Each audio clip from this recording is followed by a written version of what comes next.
দর্শক আপনাদের জানিয়ে রাখি যে গতকাল ধরেই পুরো ফেনী জেলাতেই, ফেনী জেলা সহ আশপাশের যে উপজেলাগুলো আছে, বিশেষ করে ফেনী জেলায় যে টানা মুষলধারে বৃষ্টির কারণে পুরো ফেনী জেলা জুড়ে জলাবদ্ধতায় মানুষ মারাত্মক ধরনের আতঙ্কগ্রস্ত হয়ে পড়েছেন।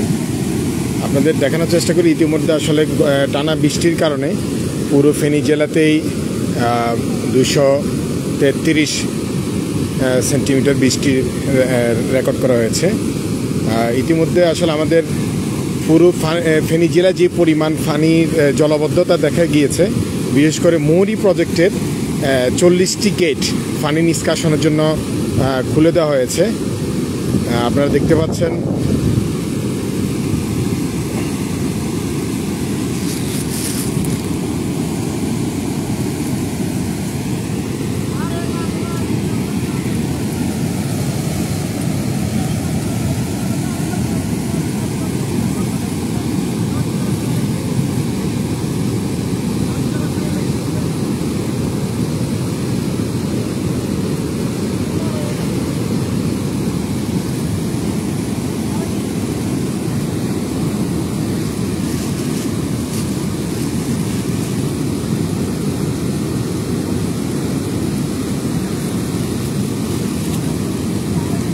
পানি যদি ফেনী জেলা থেকে, বিশেষ করে শহর কেন্দ্রিক যে পানির যে জলাবদ্ধতা পুরো ফেনী শহরে, যদি পানি নিষ্কাশনের সঠিক কোনো উপায় থাকতো তাহলে আসলে ফেনীতে এই পরিমাণ জলাবদ্ধতা হওয়ার কথা নয়।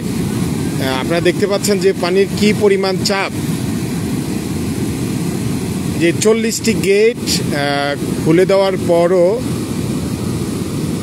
পানির অনেক অধিক পরিমাণ চাপ রয়েছে সাগরমুখী।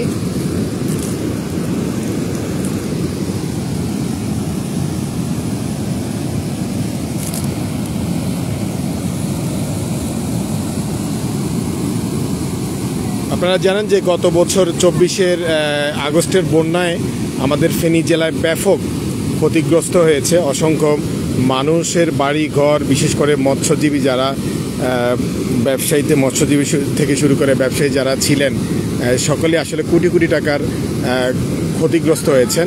তাও বা এবার যদিও বা 2025 সালের যে জুলাই মাস বর্তমানে চলছে, আগস্ট জুলাইয়ের পরেই গত বছরে যে আগস্টের বন্যা হয়েছিল, এবারে যদি আসলে টানা এভাবে বৃষ্টির মুষলধারে বৃষ্টি হতে থাকে তাহলে আবারও আমাদের ফেনী জেলা হয়তো বা বন্যার কবলে পড়তে পারে।